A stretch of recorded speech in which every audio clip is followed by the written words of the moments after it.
வணக்கம். அழுகிய தேங்காய் அபசகுணமா? பகவானால் படைக்கப்பட்ட முக்கிய பொருள் தேங்காய். 1 கண், 2 கண், 3 கண் என தேங்காய் உண்டு.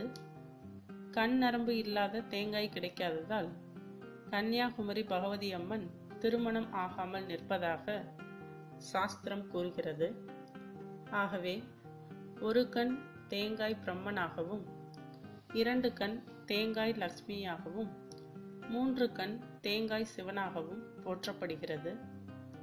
இறைவனுக்கு நம் உள்ளத்தின் சுத்தத்தை காண்பிக்க தேங்காயில் சில சகுனங்கள் உண்டு. தேங்காய் உடைக்கும் பொழுது அழுகியிருந்தால் தேவையில்லாத பயம், குழப்பம், கலக்கம், ஏமாற்றம் அடைந்ததாக எண்ணிக்கொள்வார்கள். ஒரு சிலர் நடக்கக்கூடாதது நடந்துவிட்டதைப் போல தானும் பயந்து மற்றவர்களையும் பயமுறுத்துவார்கள். ஆனால் அழுகிய தேங்காய் ஆனந்தத்தின் அறிகுறி. அழுகிய அனைத்து தேங்காயும் காரிய சித்தி ஆவதன் அறிகுறி. ஒரு துணி எடுத்து நீரில் நனைத்து அழுக்கை துடைத்து பிழிந்தால் அழுக்கு நீர்தான் வரும்.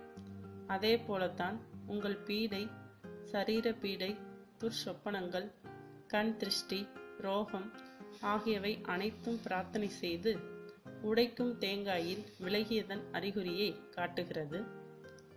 முழு கொப்பரையாக இருந்தால் சுபகாரியம் உண்டாகும், புத்திர பாக்கியம் உண்டாகும், பிரிந்த குடும்பம் ஒன்று சேரும்.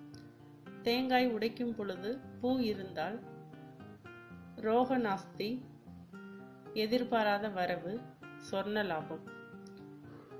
நீங்கள் உங்களையே அல்லது இறைவனையோ முழுமையாக நம்பினால் போதும், மற்றவை அனைத்தும் நல்லபடி சுபகமாகவே நடக்கும். மேலும் விவரங்களுக்கு சேனலை சப்ஸ்கிரைப் செய்யவும். நன்றி.